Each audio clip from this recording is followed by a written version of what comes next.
I wanted to ask, what I really was trying to get to was the person who is putting on other rappers on. How long have you been doing this whole promotion or curating artists in one building? I've been doing it from like 2011. When I got serious, I started doing like Ghostface, Styles P, Conway the Machine at the Opera House. Yeah, big names. People always say that Toronto is missing something. When it comes to hip hop, like people were saying, like we're downhill, but they're not looking in the right places.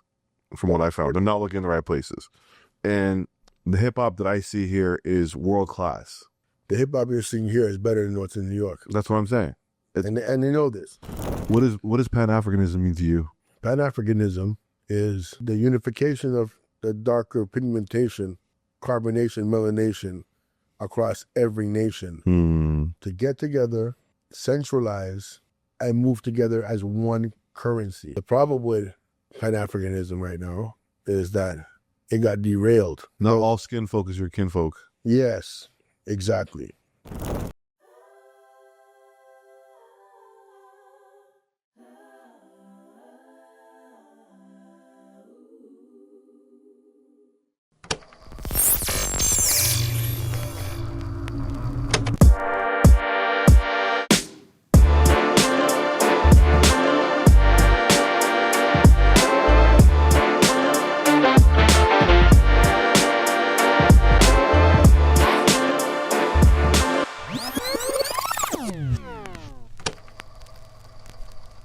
Welcome to the Steady Mob podcast. My name is Black Mob, and we're truly here for the culture today. We're having conversations with people you can't talk to and saying things you can't say.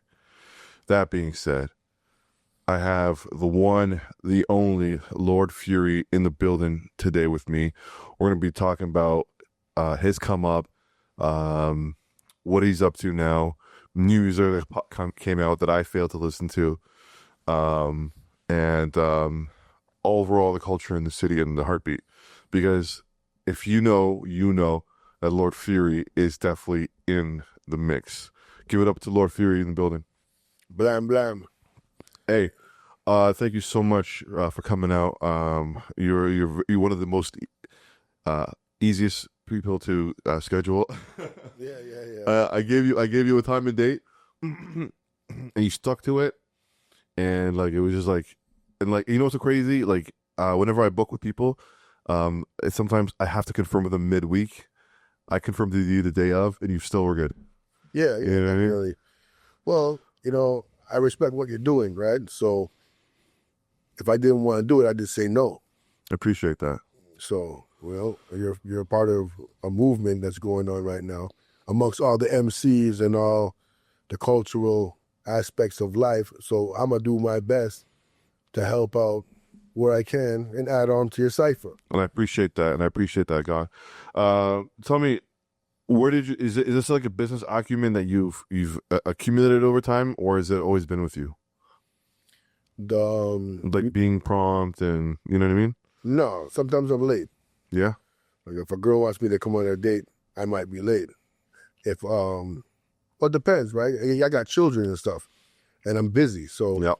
I might be scheduling you in when I'm doing other stuff. Mm-hmm. And traffic in Toronto is crazy. Yeah, it's 2 hours from one place to another. Yeah, it's crazy. So, but I try to be on time for things that are important. So I consider your platform important. And I appreciate that. So, it's out of respect.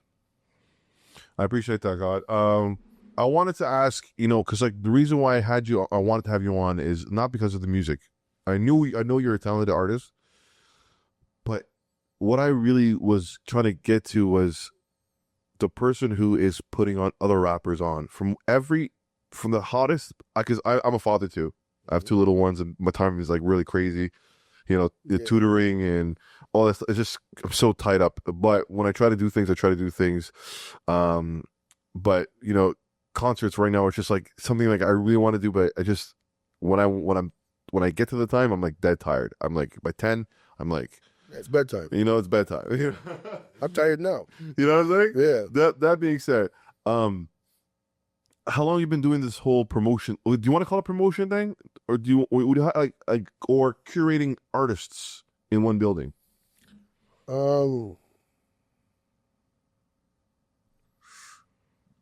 I've been doing it from like 2011. Okay. 2011. I did I think my first ever show that I did was, the first concert I ever did was Styles P and Sheik. I forgot about this, but yeah, it's true. Styles P and Sheik Luch in Hamilton. So That was 2012. you organized the show. That was my show. I bought the show. Wow. It was a tour they were doing, and I said, let me try. Peter Jackson Another guy who was doing the show, and he asked me if I wanted to be a part of it or buy a show. I said, well, what do I have to do? He said, you'll help me with the thing.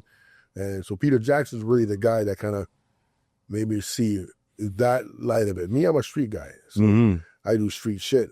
But I would like to do things that could benefit other people around me. Hell yeah. And bring everybody up at the same time. So I said, all right, well, let's do it. The man, DJ Merciless, was spinning, who's my producer, one of my producers, and a nasty DJ. So I made him DJ, got him to making the light shine on him. I think I hosted, if I remember correctly. Yeah. And other people were performing before that. But I never had no artist to put on at the time, out there at that time. But I mean, my DJ was on it, so, And then after that, we did like killer pre-shows, a bunch of different shows until I started leading up, until I got serious. Mm-hmm.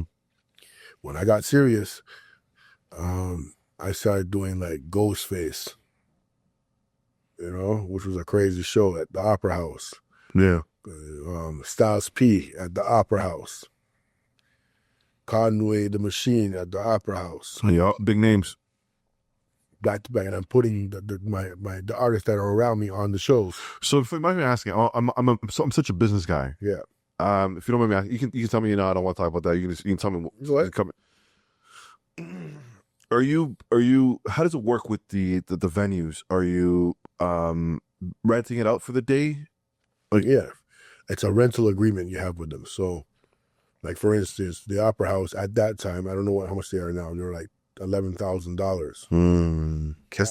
That's the math I want to know. Yeah. Okay. So watch. I'm gonna show you the math. Mm-hmm. So $11,000, right? To rent out that space. Then let's do Ghostface. Then you gotta pay Ghostface his fee. So Ghostface will want like $45,000 US. Right. So now you're looking at $60,000 Canadian plus $11,000 Canadian. That's 77. Yeah, okay. That doesn't mention the flights. So you got to pay for. So you got to pay for his flight, his manager's flight, his DJ's flight, and all the equipment. And if he wants to bring any special guests. So on my show, he wanted to bring Sheik Luch and Trife the God. So I had to pay for 5 flights, which is also 5 hotels. Right. So that's another 5 Gs. So and he wants to fly business class. Right, so that's a $3,000 ticket for him alone, and then I got 7 times 5, 35. That's 6,500. Right now, you're up in over 100K right now. I'm near 100K. Yeah.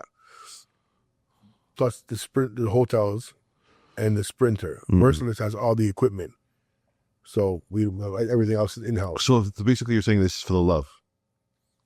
Basically, yes. Right. And to put my artists on. So I put Ason on the show. I believe Lord Juco, if I remember correctly. So long ago, I can't remember. I think I put MBK on the show. Oh, I love MBK too. Yeah. I put her on the show. She's really good at her craft.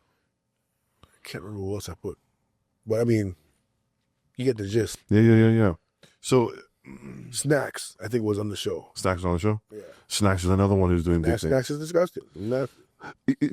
Also, another reason I wanted to bring you on is because the hip hop, people always say there's Toronto is missing something when it comes to hip hop. Like people were saying like we're downhill, but they're not looking in the right places.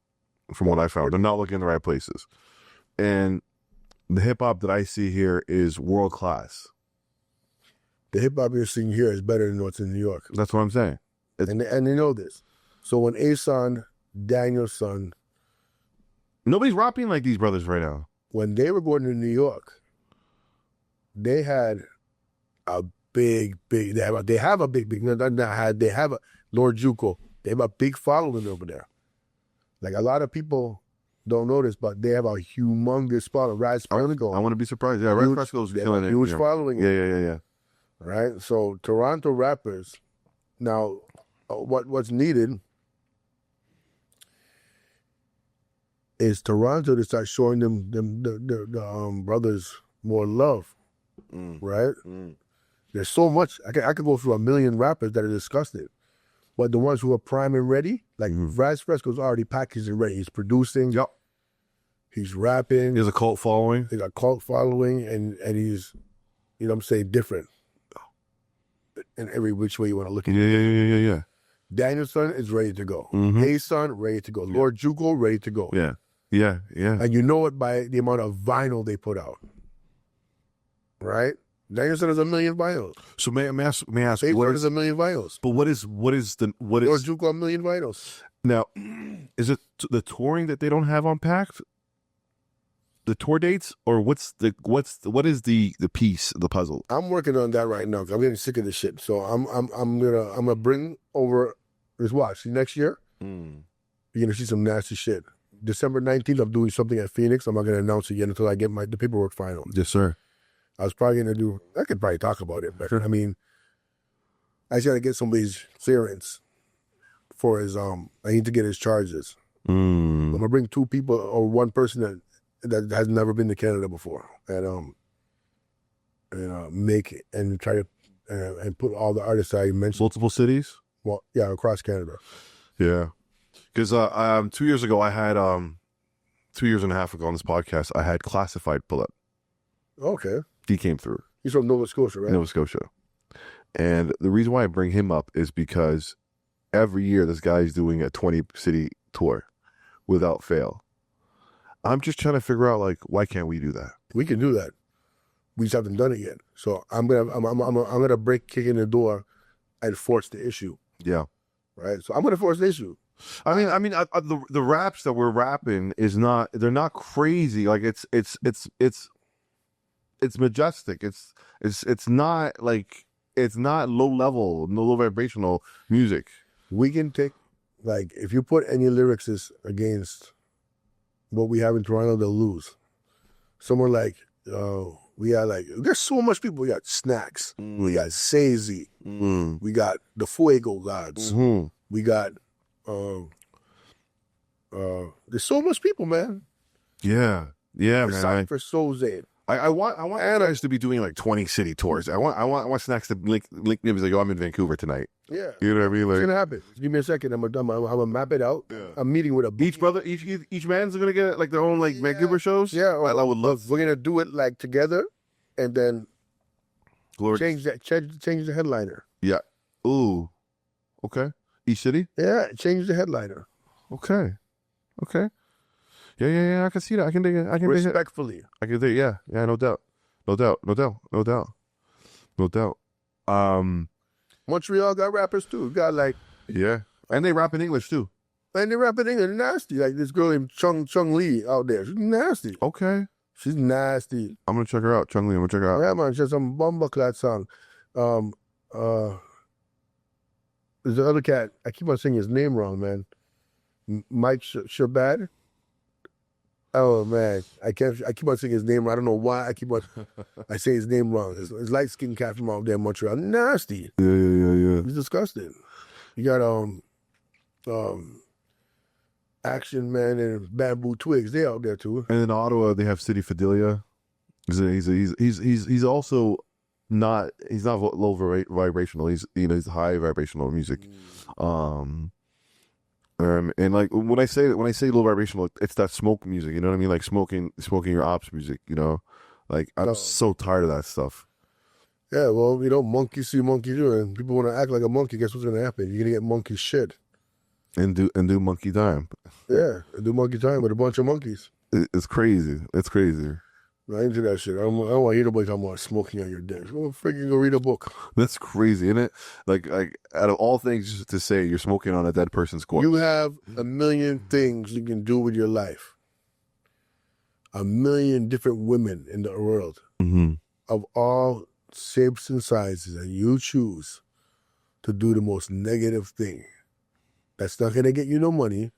It's gonna give you, make police look at you for, I want to watch you. You want to bathe with me? Like, it's jail you need to go to, and jail's not a nice place, man. No, man, it's not. It's not. Whether you're a young offender or an old offender. All right? It's not a good place to be. People looking up your asshole and telling you to cough, and lifting up your nutsack and telling you to cough, and wiggling your toes. I've been through that shit. I don't like it. What does Pan-Africanism mean to you? Pan-Africanism? Yeah. Pan-Africanism is what Garvey said. Africans for Africans, home and abroad. Right? The unification of the darker pigmentation, carbonation, melanation across every nation to get together, centralize, and move together as one currency. Be electrical. Move with the electricity. Move at one currency. Now, the problem with Pan-Africanism right now is that it got derailed, badly derailed, because the first thing you have to understand is that we're not the same. And it sounds cute to say African for African, home and abroad, but not everyone's from Africa. This is a fact. So we have to acknowledge that we have differences, realize that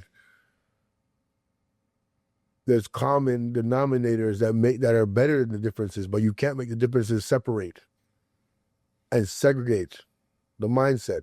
So each one teach one. If you're in Egypt and you see a person from the Congo doing backward shit, don't just sit there and watch him do backward shit. You say you relax. Yeah.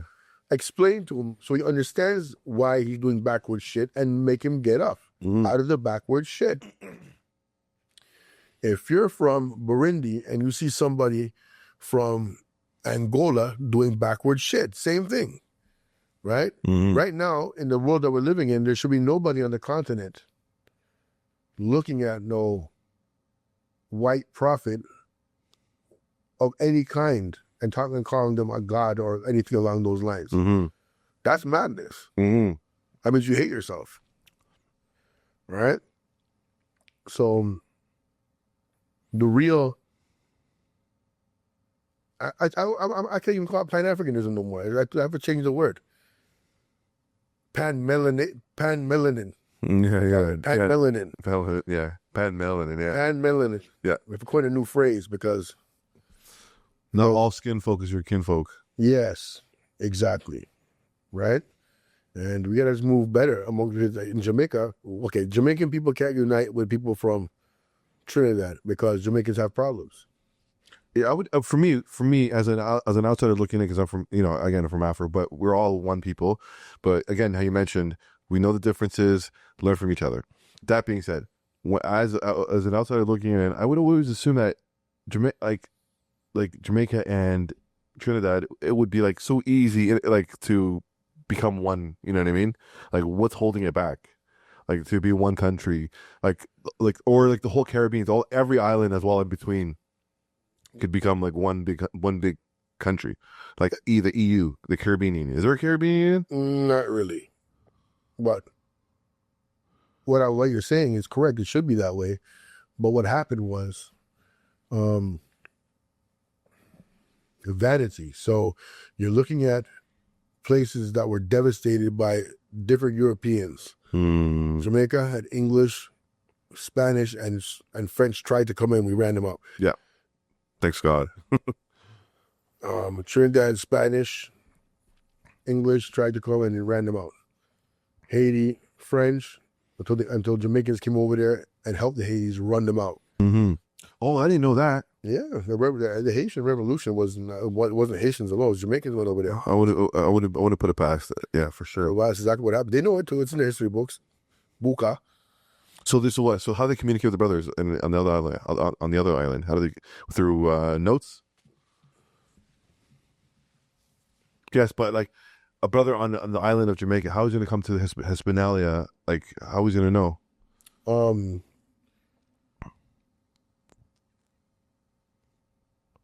There's another thing you don't know about. In the Caribbean, we had pirates.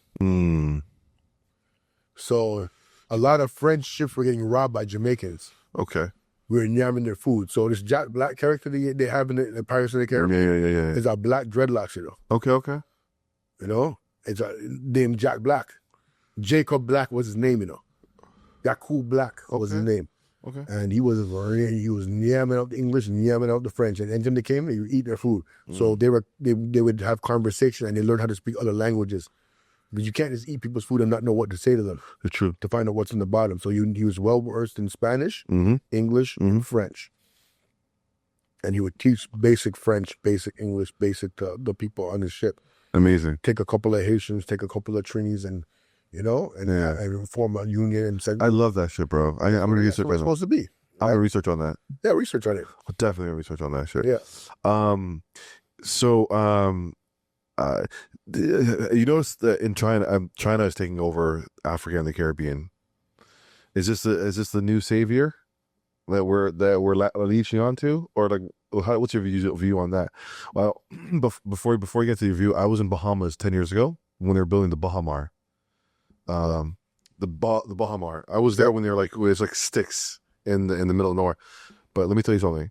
When I went to, was it Nassau, Bahamas? Yeah, Nassau. The whole city was Chinese. Yeah.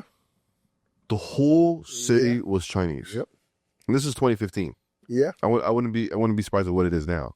Yep. What's your thoughts on that? Well, the brothers and sisters in the Caribbean are lazy. But the same thing in Africa, dude. They have brothers and sisters in Africa are lazy. Same thing, yeah. They Kenya. They couldn't pay off an airport a couple of years ago, and guess what? The Chinese own it for X amount of time. You know why they own it? Because they're doing fraud. Now you would think that in 2025 or 2024 that Africans would get hip to the game. They're already doing fraud and little stupid scamming and scheming, right? Why don't you just so you're already in debt to the freaking World Bank and all these other motherfuckers that are taking your money. I know. So what you do, you're supposed to do this. Fuck off. No, don't you say fuck off. You fucking take your bank, right, and start giving citizens who have good sense and start giving them a passport, right, with a different name, and give them a card that says they are millionaires in your country, right? That's what the Chinese do. That's what they're doing. You think there's so much millionaires in China? No, I mean there is. No, there isn't, bro. Are you crazy? Look at the population. I was reading an article that they come here with fake shit, with fake papers. They say they're multi-million-dollar owners back home, but over here they're the hairstylists who make $50K a year. Right. So those are the dumb ones. See, the ones who are smart, they come with the credit and the money on a card, which shows when they open a bank account, they can dump all that money into a bank and they buy land, they buy business, they buy franchise. They come to Jamaica, and because you're Chinese, and they come to Jamaica and they say, all right, cool, guess what? I'm a builder. How much money do you need? Okay, I got $5 billion in the bank right now, but the government's going this 5 0 0 0 0 0 0. Because they can do that. Any government can say you have anything you want. The same way they can let Vybz Kartel out of jail after he was in there for so long for murder and say, go ahead, travel. Can you believe that? What's your thoughts on that? Me, I personally, I love Vybz Kartel music. And I'll tell you, it's low vibrational. As a youth dem, you have to understand, as a youth dem back then, 10 years ago, 15 years ago, it was a shits. But when you grow older and you look back, it's low vibrational. Even now, I bet you that he probably shudders at his music. He probably doesn't like his music anymore. I can see in his face he doesn't like his music. When I see him perform, there's no soul in his performance anymore. That being said, the man went to jail for murder, and now he's out. What's your thoughts on that? Like the guy Like they even have a phone call of him, talk about minced meat. You know what I mean? Like minced meat, like mincing the guy down. You know what I mean? What's your thoughts on that? Well, the same way Mandela came out of prison after 25 years, or how much years he did. But he was a freedom fighter. I understand that, but I'm giving you a script. There's a script behind the scene, right? For Vybz Kartel and for him. And you gotta understand, he's a part of the Masonic Brotherhood. He put those up, yeah. Right? And he reps that. So they're gonna do what they gotta do to keep him where he's doing. So this is like a redemption story? I wouldn't say that. No such thing as redemption. If you got charged for murder and then you come out after doing 13 years. Look, Ninjaman's still in jail. But they just convicted him. Who? Ninjaman and his son. They convicted him like 4 years ago, 3 years. Like he has to do some time, right? But Ninjaman did beer time already. How long did he do? He's been in there for like 15 years. No, come on now. Oh, No, man. Ninjaman was out recently. I've seen Bear. Ninjaman has not been out for like, Vybz went in, Ninja went in shortly after that. Okay. Maybe my memory's fogged from all that. Yeah. Yeah. Well, 12 years he's been in it. Yeah, okay. Well, 12 years. Yeah, no, fuck, that's crazy. So what? So you think Ninjaman's like out next? Or yeah, well, he needed time to clean up his acts because he was doing too much drugs. That's crazy, man. When I was growing up, but there's a big difference between dancehall and reggae. Yeah, it's two different things. Massive difference. Dancehall is what low vibrational, would you say? Yeah, I would more. It's lower than reggae means music to the king.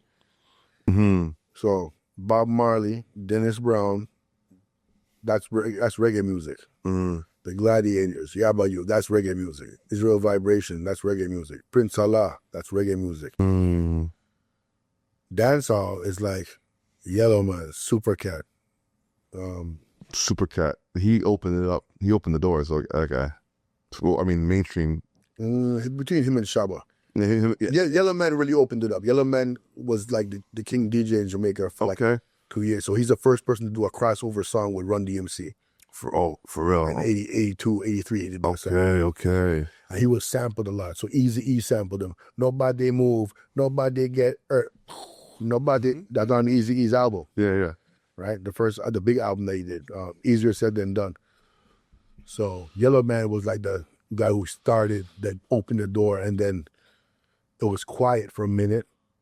And then Shabba, Cutty Ranks, and Supercat. They blew the place right now. Badal. I remember, man. I remember watching that. Supercat came out with the badness, and Louis Rankin. Yes. Yeah, Louis Rankin. So Louis Rankin, Supercat, Shabba, and Cutty Ranks. Those guys had songs non-stop, relentless. How do you feel about the FBA's counting out Jamaicans in the creation of hip hop? The who? Foundational African Americans. So this is a tribe they created recently. They call themselves Foundational African Americans. There's no such thing as African American. Touche. There's no such thing. What the hell is an African American? That's like me saying,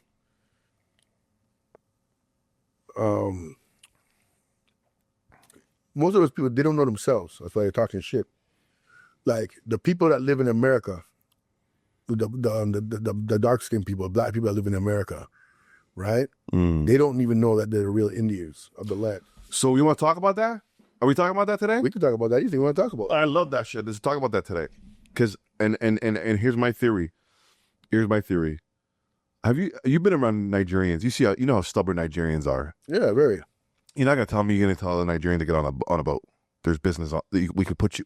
So a couple of the accounts of the slaves brothers who were taken from Africa to the United States.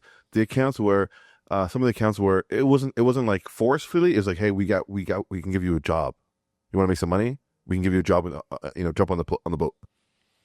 You mean to tell me that that as what's the word for it? Nigerians are very, very picky. Like, and you're not gonna fucking push them around.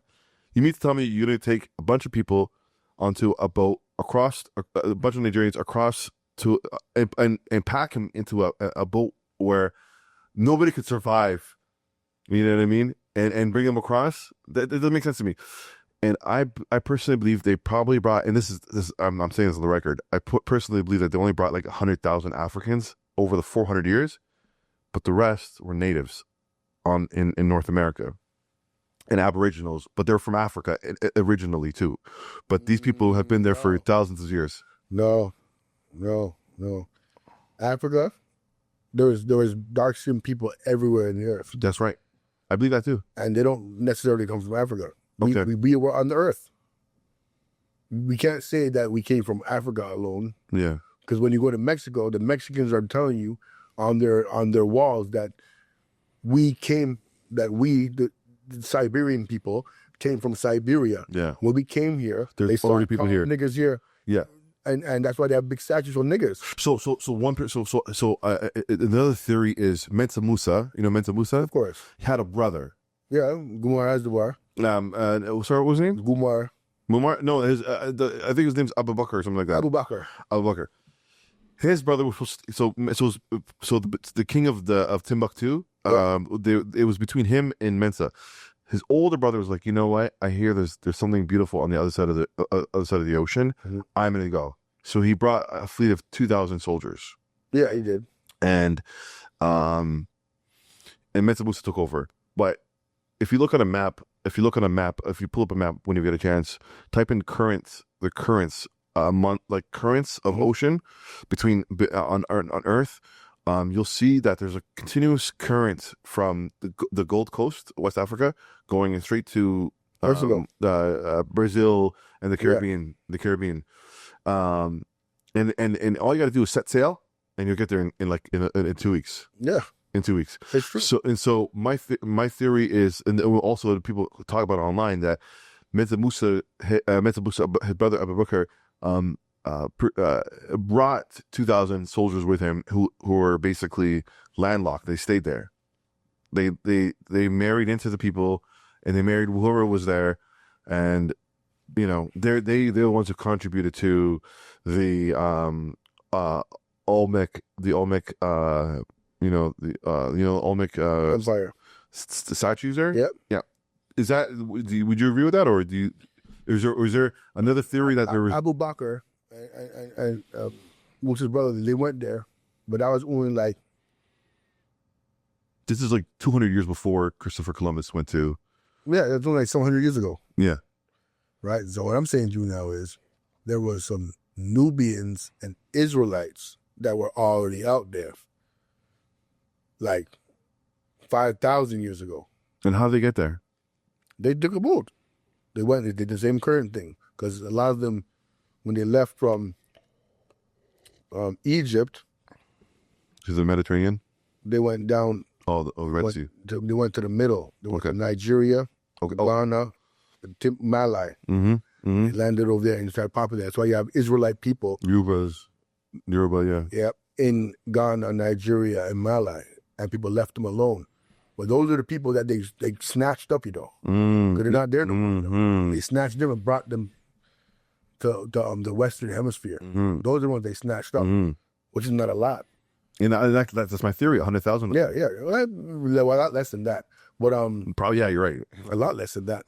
So when Abu Bakr and the man went over there, they saw the people, and they were like, they came back, because in their legends is that the people that left. So the people went when the Nubians and the Israelites went there originally. Okay, they left gold and precious stones in the caves, right? Mm-hmm. And they were tall, with long hair and shiny skin, and they have it on the inside of the pyramids, Oh, and is it the Chichen Itza? Okay. I was thinking about the pyramids in the Arizona, the Grand Canyon. Okay, one one's in Mexico. Okay. They have them on the pyramids, and the guide will tell you that. They have a big, beautiful plate in there that shows you from the beginning of time till now. As black people are showing you, they put on these big costumes, and they're all dark skinned. They paint their skin black, and they're like 7 feet tall. Amazing. over them little people. And they said that these people put the gold in the cave. Abu Bakr then went over there, and the Mayan people came and were taking the gold out of the cave and giving it to them. Musa never had gold, you know. When Abu Bakr went back, that's when they saw gold. You know what the Mayans taught? How to farm the gold? No, they taught them how to make, irrigate salt. Okay. That's how Mansa Musa got rich, you know. It wasn't from gold. From what I learned in West Africa, my buddy was telling me, the gold is so abundant you could put your hand in a stream, like, and sift, and you could probably get gold out of that. There was already gold there, but I mean, what Mansa Musa got rich from was the Mayan people taught his brother how to pull salt from the ocean. It's crazy. So he has like bricks and salt is currency. Salt is currency. Salt is, back then no one knew how to deal with salt because salt is healing your wounds. Yeah. Salt is storing your meat, even in the heat. Salt is keeping your fish. Salt is salt fish. You know what I'm saying? Salt, salt, that, salt, everything. The man is sending that to Europe, sending to Spain, sending all over Africa, all over the continent. Sending, and his was so good. Like he was rocking it so good that people couldn't make salt like him. His sea salt was the best. That's how he got rich. That's amazing. I'm going to look into that. But yeah, what you're saying is correct. Is the people that, when people came with slaves to Jamaica, they were like, yo, I with them man, yeah. I with them people, yeah. I come with them people, yeah. They're not us. Who are they? They may look like us, but they're not us. They're talking to them, they can't talk. They're like, oh my God. And then, you know, they started mingling amongst the people, and they started multiplying. And if you look in Jamaica, you'll see a distinctive people that looks exactly like Nigerians. Yeah. Ghanaians. Yeah, my co-host. Right? And then you have another group of people. Jamaica has a lot of different kind of people in the yeah. But what was the mantra from out of many, we are one. Yes. Right? But you know, there's a lot of fighting. That's why there's no like people, because people don't understand the history of something. You can't understand how to deal with somebody because you're not moving according to what they are dealing with properly. So you have men out there that will eat anything. Is Bob Marley counted out of what? The conversation, the Pan-Africanism conversation? Because his father is... how can you say that? Well, one could argue his old man is white. Who cares? You have white people that are more Pan-African than people who are Pan-African. You ever heard of the White Panthers?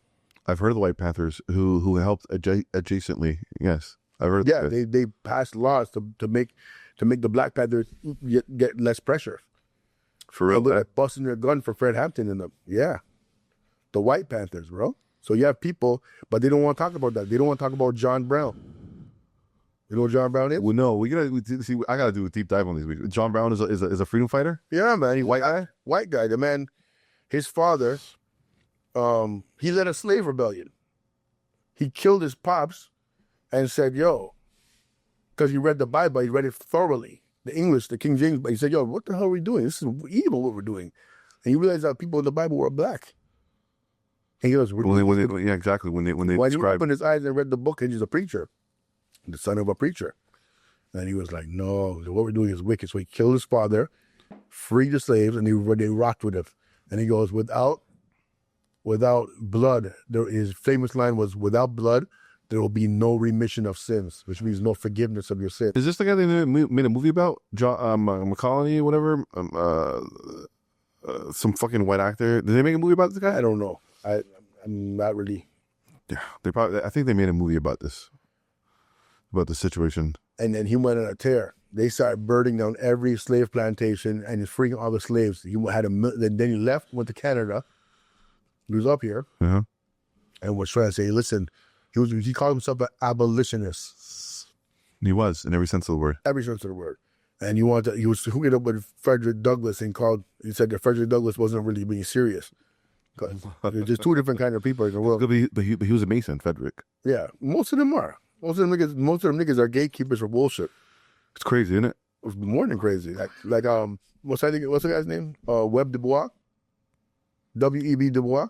Big time. Like a lot. He's a sellout. Booker T. Washington Carver, Yeah. sellout. These are all sellouts. Did you hear that J. Edgar Hoover, the father of FBI, he was passing? He's not dead yet? No, he's dead. He's dead.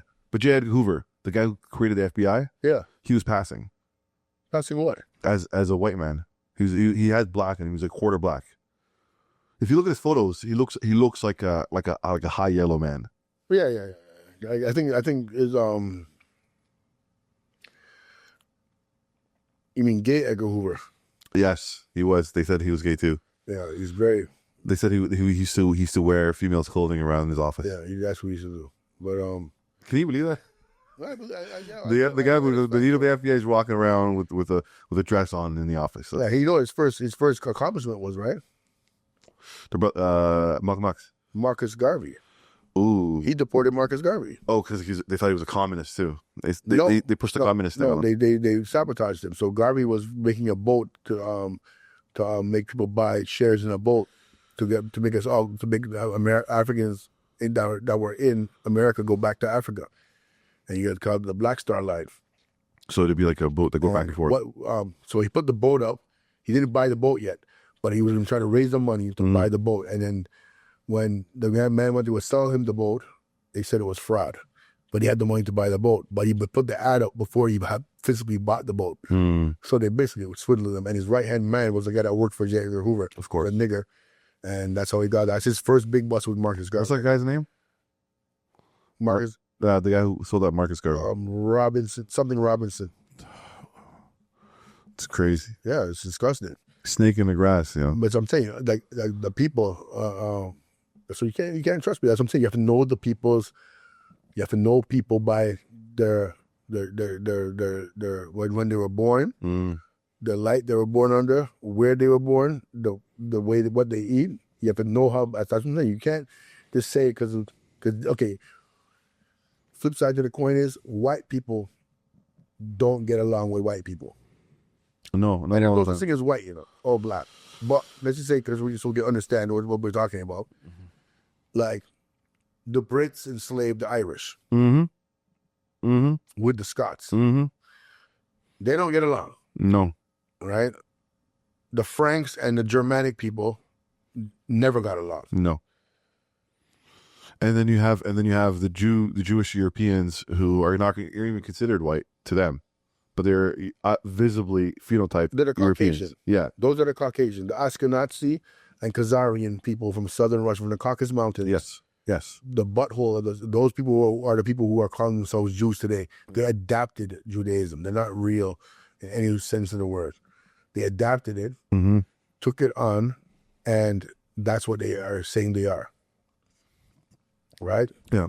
They call themselves Semitic, but a real Semitic person is a person from Western Asia or Eastern Africa. Yeah. That's a Semite. Yeah.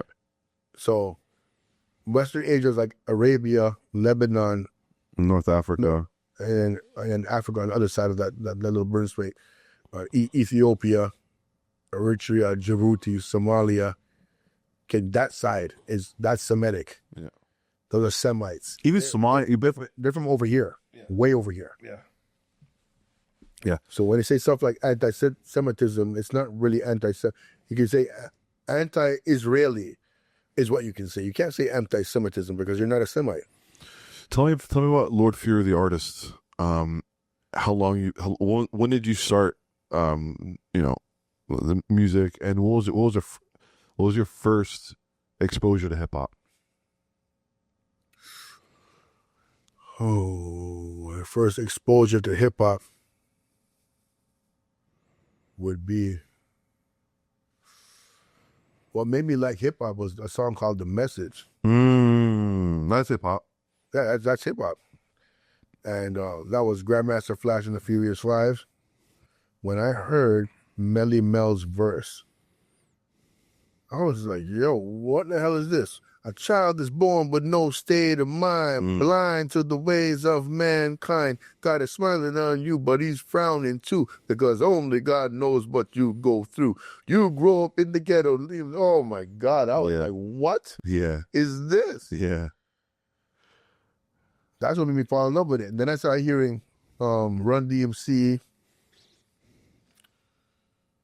Curtis Blow. And I started saying, oh shit. And then you had like LL Cool J coming around, and then KRS-One. I was like, oh, and Rakim. I was like, yo, this is intelligence and fun, right? Like having fun, like superior intelligence. Rakim, superior. Big Daddy Kane, superior intelligence. KRS-One, superior intelligence. LL Cool J, having fun. Run DMC, having fun. Right? And I was just like, yo, I said, yo, I love this shit.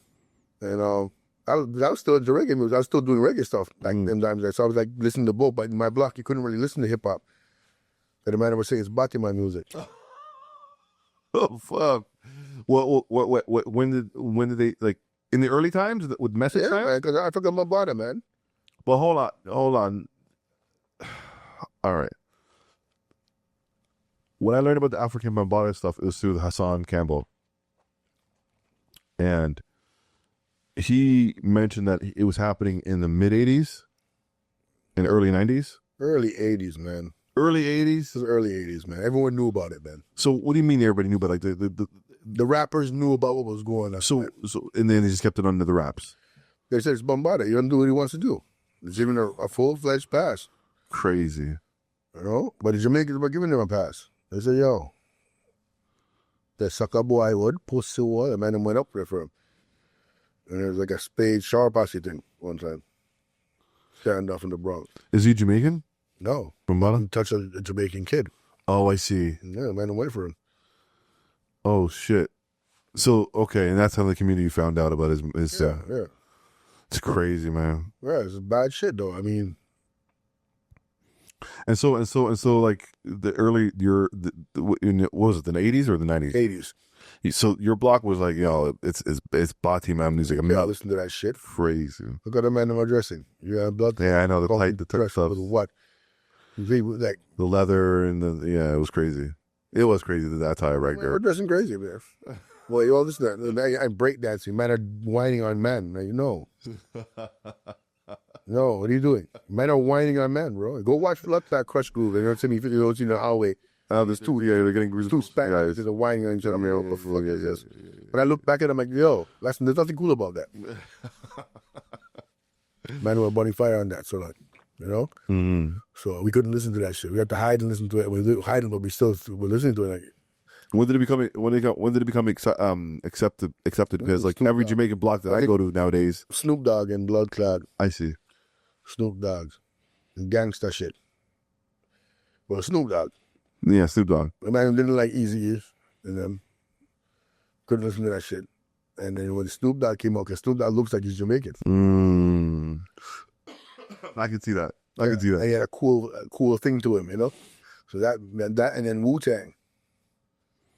But you guys didn't fuck with the Puffy and Biggie shits. Well, even Tupac was kind of questionable too. Tupac about to what?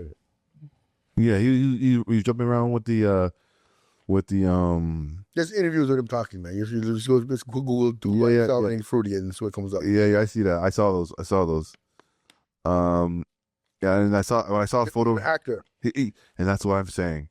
He was a very good actor, but he also had a family where the FBI was watching him. The FBI was watching him at some point. Yeah, definitely, because he wants what's going to come out of him. Because it was Sada Shakur. Yeah. Rest in paradise. Yeah. Sada. Yeah, he came from that kind of bloodline, and like they're just watching him. He unfortunately had the last name. You know what I mean? Like they're just watching him fuck up. I heard I was watching another interview. He said that everybody knew about P Diddy's stuff as well. Like P Diddy. Yeah, everyone knows about that. They knew about that. They knew about that, and they didn't know about it.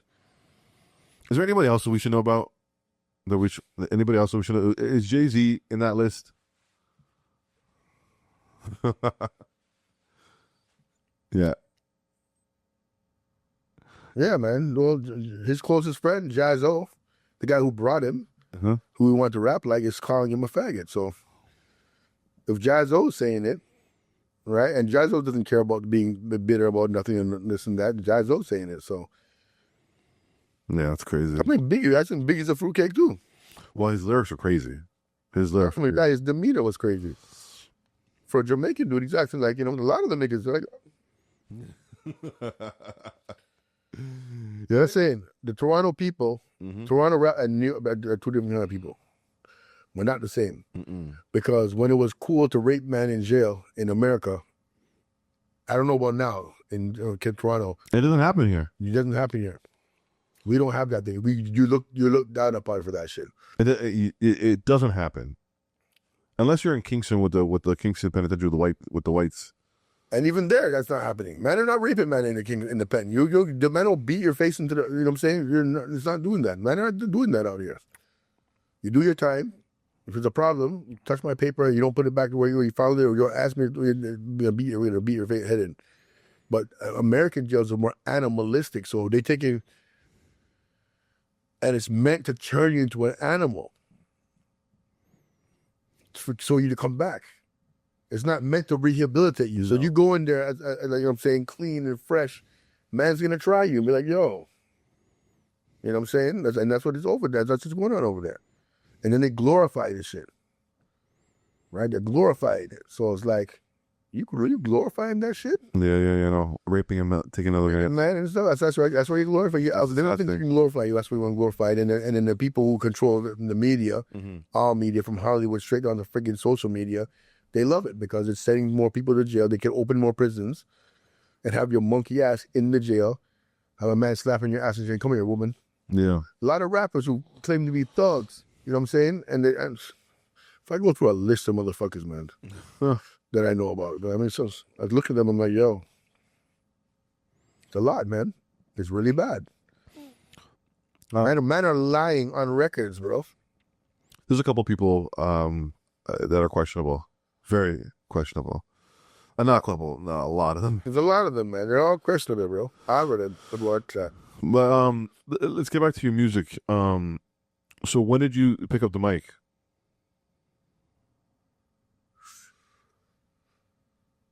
For hip hop? The first time I wrote a rhyme and I went to the studio and recorded it was probably 1990. The first rhyme I wrote was in 88. 89. It was 89. It wasn't 80. It was 89. So you're operating the space with like the maestros and like. Nah, those guys are already on. But I picked up. I was writing my shit, but they're writing about like happy times. I'm rapping about totally different things. I'm reading them down there. I'm a boatman, so my information is different than what those guys are doing. They're doing the thing that's fun, which is cool.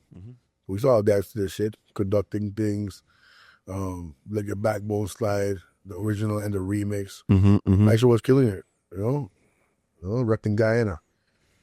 And my first rhyme was like, I remember some of it. It was this, 89. So, yo, I'm not a cheater or a one-tooth beaver, claiming pro-black, then catching jungle fever. And I'm not a Muslim, but my face you put a label, because I got knowledge of self. I guess that makes me able to understand the brother man from the motherland who never was a Negro but a true black African. 1989, Africa became a style, wearing beads and pendants just for the meanwhile, wearing the pro colors of the red, black, and green. One time I ate pork, but now my soul is clean. Let's go. Yeah, that's 1989. And that shit could fly today. It probably could. It could fly today, man. I was reading a lot of back then. My man Cliff Ali had given me a Quran. So I was reading Quran, reading Bible, Malcolm X's autobiography, and a book called Message to the Black Man from Elijah Muhammad. Yep. And the Supreme Lessons, Volume 1 from Elijah Muhammad. And a book called The Leviathan Spell by Asayid El-Mahdi Muhammad. The Leviathan spell? Oh. The Leviathan spell?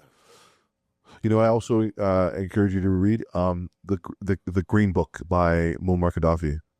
Oh yeah. That's exactly. I did get it. Get it. He wrote a book. Yeah, it was crazy. His death was particularly weird to me. There was nothing weird about it. They had to get rid of him. Well, so the guy who killed him was apparently a Belgium. Like I was reading upon it. Like he was a Belgium national, but he was an Arab, Libyan, who lived in Belgium. I don't know what he was doing in Libya. He managed to pull the trigger, and then flew back to Belgium and died mysteriously. So he went there to finish the job. Handpicked by somebody who we don't know. And he goes back to Belgium and dies. Mysterious death. Muammar Gaddafi. There was things that he did that were amazing. I agree with 89% of what he did. Where he went wrong now, where him, Mugabe, and Idi Amin went wrong. They stayed too long? No, they never should have fought against Selassie. They never should have did that. Like, that was stupid. They all They were trying to overthrow Selassie with the communists. With That Islam. communist. Okay. Remember, at that point, Ethiopia was an Ethiopian Orthodox Orthodox Christian kingdom, and before that, it was a Judaic kingdom because of Solomon. Yes. Right. As a matter of fact, if you want to go technically speaking, if you go into the Quran, it tells you when Muhammad had to flee from Arabia because people tried to kill his ass. They sent him to the righteous king in Ethiopia, Abyssinia. He went to the king of Abyssinia. Abyssinia today ranges from the port in Zayla, Somalia, all the way to Aksum. Yep. All the way to all the way to Aksum and Zayla and inner all the way to Addis. Yes. So he went there and he asked the king. Well, the king asked him a couple questions. He said, "Do you believe in Abraham?" Said, "Yes." "Do you believe in Moses?" "Yes." "Do you believe in Christ?" "Yes." "Then come. Mm-hmm. Here's some women. You and your friends can come and you can stay." Mercenaries came and they came to come get him. Mm-hmm. And he said, "No, he's my guest." And they're trying to tell the king that Muhammad doesn't believe that Christ was crucified or some shit like that. He's like, "It doesn't matter. You're not welcome in my kingdom if you speak poorly of my friend Muhammad." And they cut off their heads and sent it back to Arabia. Right? So Ethiopia saved Islam. Yeah. Right? Yeah. So there's no reason for any person who believes in Islam to speak poorly on a darker skinned person. No, for sure. Right? The first convert, Bilal, was from where? So here's a cool story about Bilal. His old man was an Arab. Did you know that? Well, Arabian people were black. They were. And they were, and you know what's so crazy? For 1,000, not crazy, but at around 900 years, Ethiopia ruled Southern Arabia. Not Southern Arabia, the whole of Arabia is a colony of Kush. Yes. It went on the other side of the Red Sea, yes. Yes. All the way to India. Did you know that? I know. They called it East India, or East Ethiopia. Kush. East, yes. That's why they had the Hindu Kush Valley in India. Yeah, yes. They called it Eastern Ethiopia. Yeah. And the cool thing about the Indian Sea in India, the relationship there is also that we have another current also telling you about. There's another current that goes from Somalia straight to fucking India, right to India, right to Chennai, the southern part of India. Oh wow, right there, brings you right there, and yeah, it's a beautiful thing, bro. The cultures are so intertwined, and like when I see Sri Lankan sometimes, I feel like they're one of us, bro. They are. I'm literally, and even the indentured servants that the British took from India, they were brothers. Yeah. They didn't take any particular. They didn't take the northern ones. No, they took the darker ones. Yes, for them to work and die, but they didn't work and die. They took them and brought them to Jamaica. So where do you think Supercat comes from? Yeah, he's Supercat and Junica. Where do you think they come from? Yeah. They're Mararas. Yeah. They're not considered. They're he's not Afro. He's not Afro Jamaican. No, he's not. It's curly. Is he mixed though? He's mixed. He's Afro and in Hindu. They call it Indo. Yeah. He's mixed, right? Yeah. I love it, bro. I love that shit, bro. I love that shit. Learning about that stuff is so so interesting, and it's so beautiful because, um, and you learn more because during there, even though there's the West African transatlantic slave trade, the East slave trade was worse, Way worse. way worse, and they with this one the east to the far east, they took women mostly. They Yeah. they didn't want the men, they wanted the women. They want to have them as harams. Yeah, harems. Yeah, Yeah. yeah, and so today you see And cities. it was Turks and Hyksos people, those the sand monkey them from over there. So those guys were those guys from the steppe, the Yeah. Turkic. They're not from. They're not even. They basically invaded and They invaded. Yeah. And it's they culture. claimed Islam. Islam was not for them.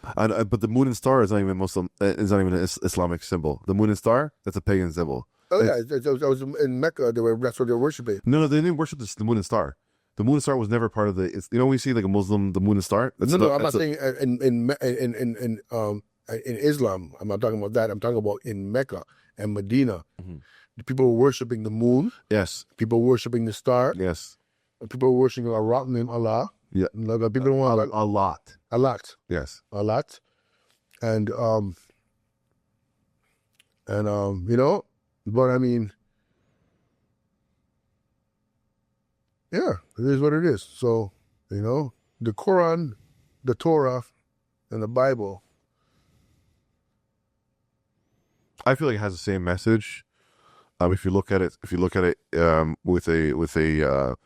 with a smart lens, because both say pork is not good, both say usury is no good. Like, you give me 10 G's and you're gonna want 10,500 back or whatever. It should be, you give me 10 G's, I'll give you back your 10 G's. Yeah, it's whenever fair. I can. Fairness. What You know what I mean? the Quran and the Bible and Torah speak about. And that's it. You know what I mean? But people are using it now to do wickedness. So if you look at it, the imbalance. Okay, if you look at the imbalance in the world, who has all the money?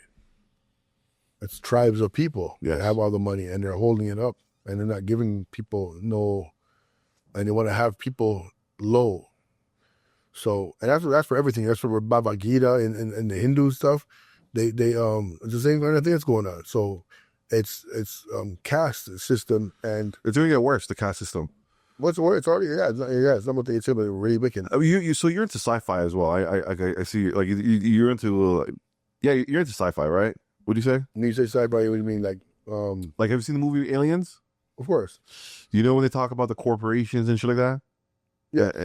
That shit's gonna happen here soon. Yeah, definitely. Corporations are gonna run countries and everything. It's already running the country. Yeah. America's a corporation. Yeah, it is, but not out front. It's not out front. It's not like Amazon owns a block of the Senate. You know what I mean? Like soon enough, Amazon is gonna own a block of the Senate. Yeah, definitely. You know what I'm saying? Like all these companies are gonna try to own the block of the Senate.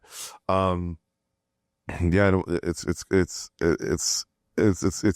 it's gonna get worse, man. That's why you gotta spread. You gotta Productivity. throw a net and try to capture the hearts and minds of children, all nationalities. When you speak the truth, don't speak it to one set of people. Speak it to all, so that you can catch the good out of all. Because if you speak to your own people, No, you're right. you're You're right. the white people, black, every kind of people, You're right. right? Because they'll be the ones to save your bloodline, maybe in the end. What's an ideal world for you? Like a one that I would like to have. Like a world that you'd love to live in. That's ideal. Because I'm an extremist, so Try me, brother. okay, I'm exterminating people. You think Bill Gates is back? I'm getting rid of people. Say they want to take the population and make it go down low. Yeah. I would do the same exact thing, but worse. They're saying they want 500 million. No, that's not a lot. That's not enough.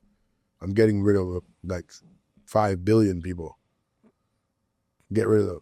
Because right now, the earth is right now the computer is polluting people's minds so bad that the genetics is going to mess up the whole thing. The drugs are messing up everybody so bad that it's going to mess up everything.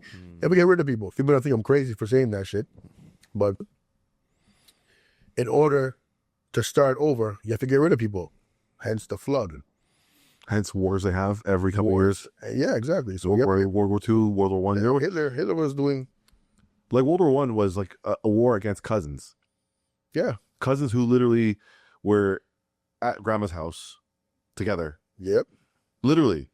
France, England, Germany, and Russia. Yep. All brothers and cousins. And it's all come on, it's all orchestrated.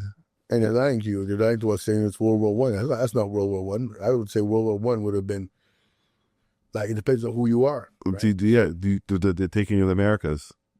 Taking the Americas. Taking of the Africas. Taking of the Asia. They killed, you know how many people they killed in India? The World War was when Hannibal and them went up to Italy, Rome. That could be another And World then War. went to Spain. Yeah. And darkened the place. That could be known as a World War II. That could, when Alexander from Greece went on a tear across Europe, that was a world war. Mm-hmm. He attacked every nation, made them bow down and join him. When fucking every man on the way too. On the way, just grabbing ass and going in man's back gutter. It's crazy. Yeah. So these are all world war, but they're not talking about it. He's calling it a world war. Mm. It's the buzzwords they're using. Yeah. Buzzwords. What do you want people to know about your music? Because I'm going to be my channel, my platform is going to expose you to new listeners. Well, what can they expect from you and your music and you in general? Non-apologetic rhymes and hardcore beats.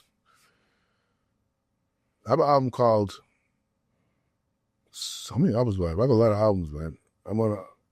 Me and Killer Priest put out an album, and DJ Merciless called Death in the Arena in 2012. Maybe go with some of the features so you understand the seriousness of the album. Me and Killer Priest on every song.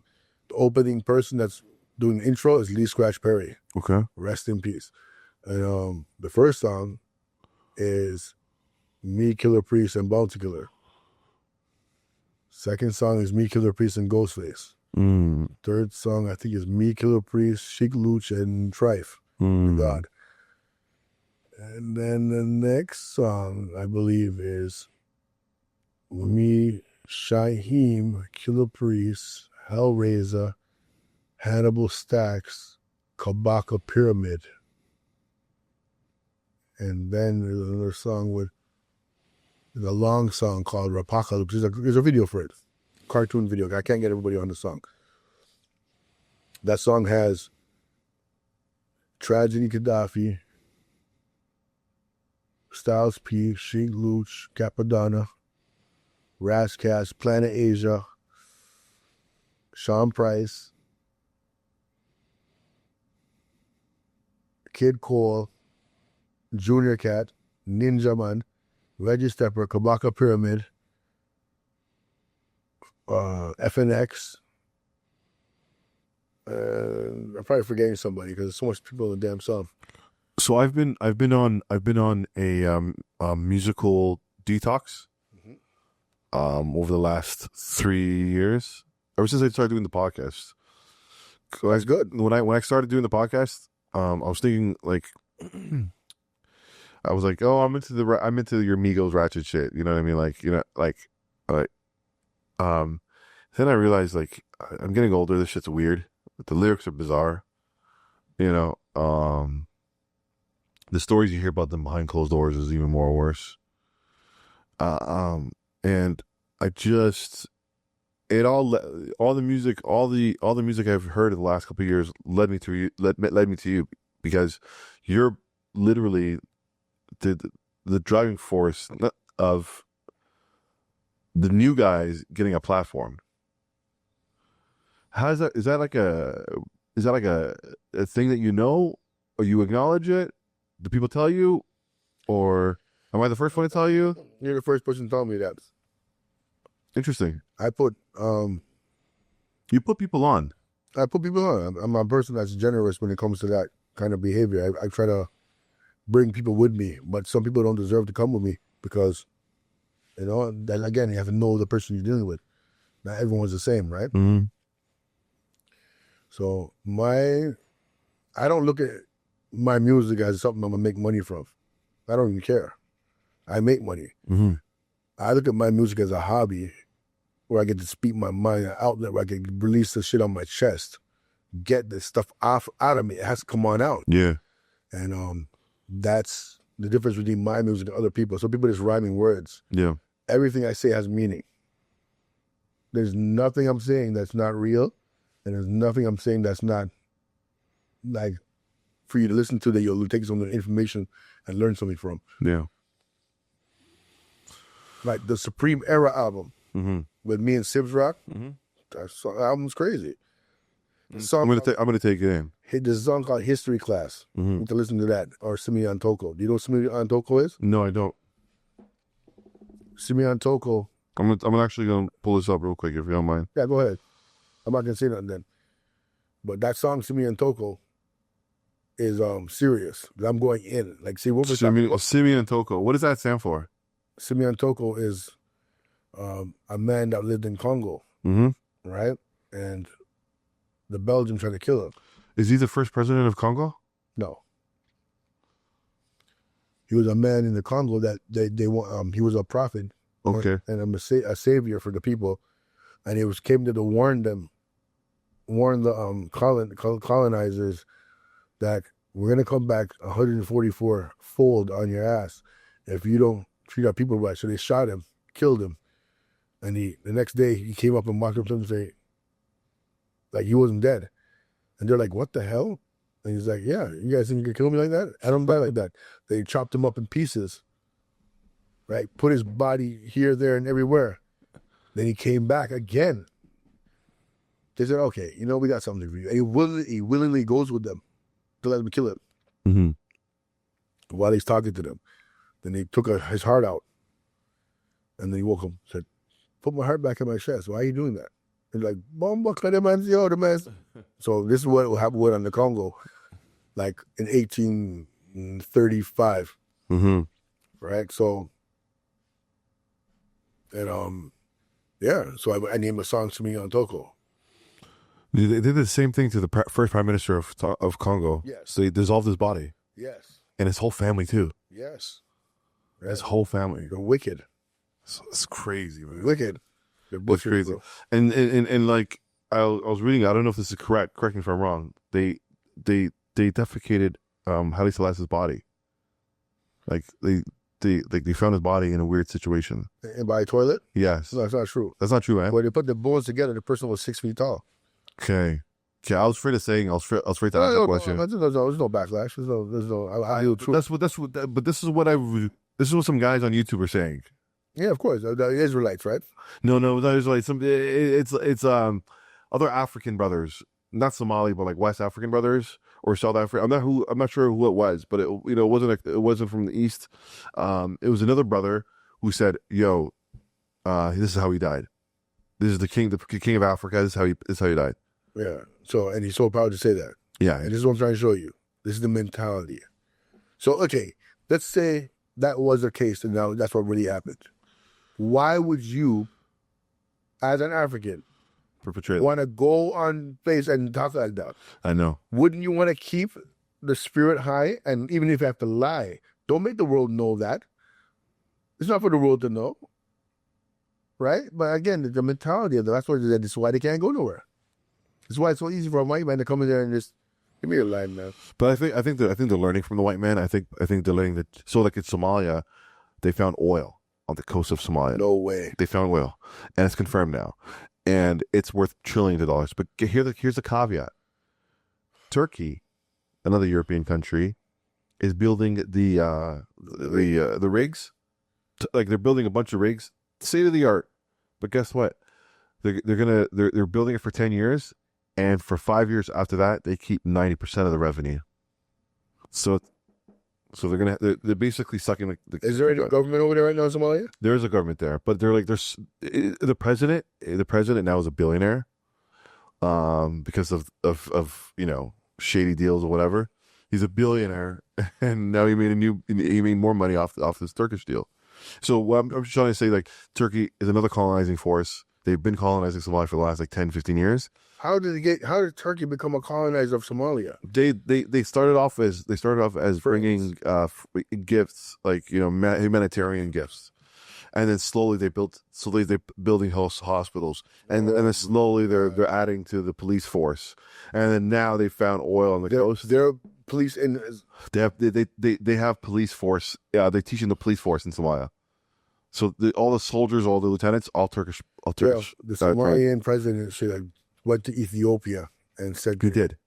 And what did Ethiopia? Well, he was there for the opening of the dam recently. You know the Renaissance Dam. Yeah, he was there because he's playing. The thing is, when you play two sides of the coin, nobody respects you. Yeah. When you play two sides of the coin, you gotta stand on business, and that's the problem with Somalia. Unfortunately, in Somalia, we play two sides of the coin. You know why you gotta speak too much different languages? Yeah, French, Italian, yeah, Arabic, yeah, Swahili, Amharic, Tigrinya, loyal to one of the. You know what I'm saying? You gotta be loyal to Somalia. If you broke away from Ethiopia, you gotta be loyal to Somalia. Yeah, right. And in order to be loyal to Somalia, right, you got to look for the better interest. Yes, the best deal. You should have just told all the African countries, say, you guys we'll put a percentage in, and we'll do it like this, so that we all eat from the oil. Yeah. And keep the oil in. How they said they're getting it to Turkey. I think that's what's going to happen. Turkey's going to sell it back to Somalians for. Yeah.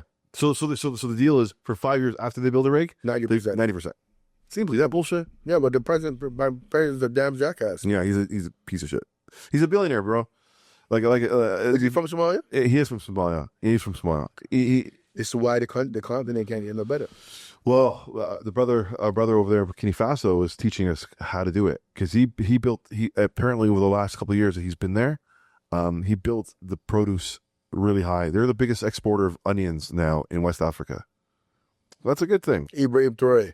Yeah, but he's a man. Yeah, they're the biggest exporter of onions now. Yeah, you can't be okay. See, if I was to go over there now and try to be president or something, see how I'm dressed right now. That's done.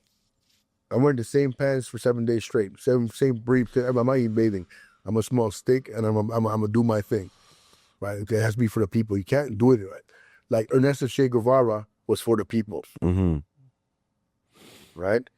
He was for the people. But there's some questionable stuff about what he said about the other brothers in Congo. He said all these people in Congo, they don't care about anything. He's not lying. He made it so like these people were, what's the word for it? Uncivilized. He was not lying. Was he lying? Well, the Congolese are civilized. I mean, like civilized to what manner? Their own way. They have their own way. So what he's saying is they're hard to work with. Like, yes, look how strong the Congolese people are. Yeah. You're gonna let people come over there and slaughter you like that? Yeah, no. And then you're gonna slaughter. I mean, yes, because they had it happen to them. Millions, like this. The Belgian king killed. King Leopold killed millions of them. Exactly. I can't believe there's no reparations for that either. So why would they give you reparations? So they give the Japanese reparations for holding them for 2 years in World War II. Yeah, because they have power. Congo, who in power has Congo? In Congo has power. They own the world. Che Guevara went over there to help, Yes, he did. And they're not trying to accept the help. They weren't. They weren't listening to him. So they weren't. So what is he going to say to them? You're talking to a man who helped Fidel Castro gain back Cuba. He's trying to help you. He left all the way from over there to come all the way up there, and you don't want to take us out? You're not civilized. I know. You're right. You're not civilized, bro. You're stupid. For real. My Congolese brothers are going to kill me, bro. They're going to kill me for this. No, it's true. Right? You got to take somebody who's organized thing. You're being stupid. Right? I'm not saying like everyone at the time. I'm not saying the whole Congolese. I'm not saying what I'm saying. I hear you. Right? But you got to stand up. Like there was Congolese slaves in Jamaica. They have a Congo set of people. That's what we always talk about. Congo man, stand up. Hold on. When did they get there? It was slavery. They were brought. Oh, okay. They were taken from Congo and dropped to the west, and then came down that way. Okay. We have Congolese people in Jamaica, right? Strong people, Yeah. But easily influenced. Like a lot of Congolese people, they look at white Jesus. Do you know that? I've seen a lot of trees. I've seen a lot of trees. This man came to me in my face. I said, brother, you're coming to Congo. I shook his hand. I embraced him. And he goes, yeah, I'm going to church. And I go, show me your thing. Show me what book are you reading? He showed me a New International Version of the Bible. I'm like, okay, cool. And I'm like, yo, So who's Christ? This guy, so what's this white person? He's like, oh, that's Jesus, man. Oh, I love Jesus. This white man, you think is Jesus? This guy here? Mm-hmm. Do you read the Bible? He's like, yes, of course I read the Bible. But some of them, like, it's a spell, man. It is. It's a spell. Because you see when you get butchered like that, like what King Leopold did, Yeah. and no one helps you. It's crazy. And nobody stops. Women are crying. Babies are crying. Men are dying. And nobody helps you. You're traumatized for generations. Yep. So now you believe that in your mind, in your psyche, you believe this white man's superior to you. It's inbred in them right now, Unfortunately. They have to shake it off. Yeah. It's unfortunate. It's sad. It's more than sad, bro. It's sad. It makes me want to freaking go there. And now it's crazy because we're watching the Congo being destroyed for the greed of corporatism. Our cell phones, the electric cars, it's all from Congo. It's all from Congo. But Congo is Wakanda. I was actually going to say Rwanda is more like Both of them is. Rwanda is so clean you don't see dirt on the ground, like no plastic. The minerals that they wanted from Wakanda is the same shit in the Congo. Yeah, 100%. I've seen it. With they take a rock and it makes electricity. I've seen that shit. All right, so you have people in the Congo, that they're not telling you about this though, that can like fly and shit. They even have dinosaurs out there too. Yes, they're big ass giant things. Yeah. So it's a situation where the Congolese people need to wake up and shake it. People who fly though? The people that can fly. Congo is not a place that's been fully discovered yet, Yeah, because the rainforest is Most massive. places in Africa are places that people have not discovered yet. Yeah. There's things over there that make you run for your life. No, yeah.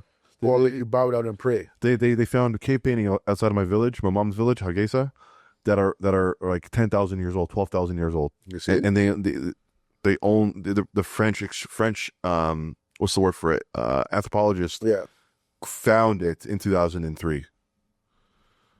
But the locals knew of it from time. But they carbon date it to like 12,000 years old.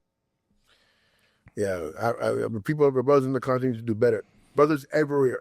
Absolutely. Brazil, we all have to do better. Especially here in Toronto with the young kids. Like, I'm hearing a lot of stories because I'm hearing stories about these kids are being hired as low as 12 years old, being hired as guns to deal a situation for another person. By other people's races. Yeah. Yes, that too. Yeah. But also, a drug dealer would be like, yo, go take this 12-year-old and deal with him, because that little boy will do a little time and then he'll be out. Yeah. You know what I mean? And I'm hearing a lot more Indians are taking advantage of the black boys too. Of course. Because there's no loyalty. There's no etiquette. There's no. It's not just them. Everyone's taking advantage of the young brothers and sisters over here. We're lost. It's crazy, man. It's crazy, especially with the sex trade too. Like little girls are being taken in the sex trade. It's crazy out here. It's sad. But I want to thank you so much for coming out. Anything you want to go let people know? The Travel Fox Chamber album is out. Go check it out. It's on every platform. Spotify, this, that, and the third, Apple, wherever. You know what I'm saying? Supreme Era, the album is out. Go check it out. Let's go. Every platform. Yeah, but that's basically what I have. That's out. Like, it's new. And we're not. You're not gonna tell us the name, but you have a big thing popping off in December, right? Yeah, December 19th. I'll bring down, as long as the paperwork is right. Let's and go. Cross. I can get him in. My lawyer's working on it right now. All right, we could talk. This has been like an hour and 22 minutes. We could talk for another 2 hours, but I gotta go and pick up my girls. This is Black Mom. This is Steady Mom Podcast, having conversations with people you can't talk to and saying things you can't say. And I have Lord Fury in the building, a pinnacle in our community. If you don't know, now you know who he is. Big up yourself, brother. Peace, man. Thanks. All right. Thanks for having me on the show. No doubt. Steady mobbing, minds throbbing.